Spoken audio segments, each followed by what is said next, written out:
Bonjour à tous. Le ministère de l'Enseignement technique et ses partenaires lancent la première rentrée de l'école de la deuxième chance, un programme d'apprentissage qui vise à recenser, former et insérer la jeunesse.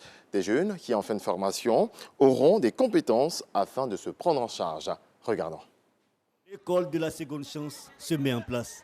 La possibilité à tous les exclus du système scolaire d'être réinsérés. 16 jours donc de rentrée pour les apprentis de la première cuvée. Je salue sa vision parce que ça arrange toute personne sans espoir. Pour moi, ce n'est pas une deuxième chance, mais c'est une première chance. Elle s'offre à nous pour une toute première fois. J'exhorte à pérenniser l'initiative par leur travail.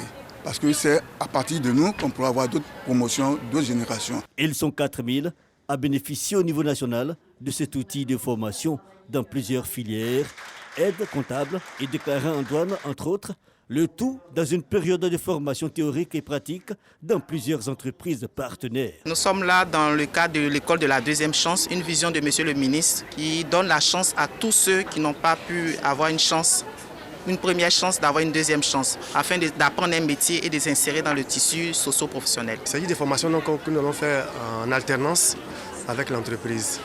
Les apprentis qui ont été recrutés vont recevoir une formation théorique au niveau de l'établissement. Cette formation théorique représente 25% du temps de formation et ensuite on les met en entreprise et ils vont donc subir 75% du reste du temps. Nous attendons donc de nos apprenants qu'ils soient très assidus, qu'ils soient consensueux, suivent parfaitement cette formation parce que c'est des formations qui vont leur permettre de s'insérer dans le tissu social. Ce projet école de la seconde chance, à la réalité, un projet de réinsertion s'exécutera durant 8 mois dans plusieurs localités telles Abidjan, Abengourou et Bongouanou. Le gouvernement veut améliorer l'offre de soins dans le centre de santé. Pierre Demba, le ministre de tutelle, s'est rendu au centre des Grands Brûlés, au Centre national de prévention et de traitement de l'insuffisance rénale. Le ministre de la Santé a également visité les infrastructures en construction et rénovation du CHU de Cocody. Suivant. Le ministre de la Santé, de l'Hygiène publique et de la couverture maladie universelle, Pierre Demba, en visite de travail au centre hospitalier universitaire CHU de Cocody.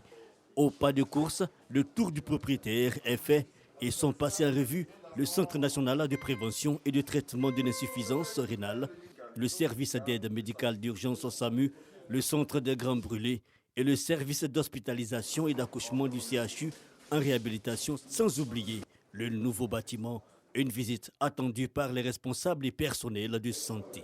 Mes préoccupations, c'est d'abord l'insuffisance des centres de dialyse et des postes de dialyse pour la prise en charge des patients. Il y a des périodes où même nous avons un taux d'occupation des lits à 140%, c'est-à-dire le service de réanimation qui reçoit normalement 6 lits peut aller jusqu'à 9-10 lits.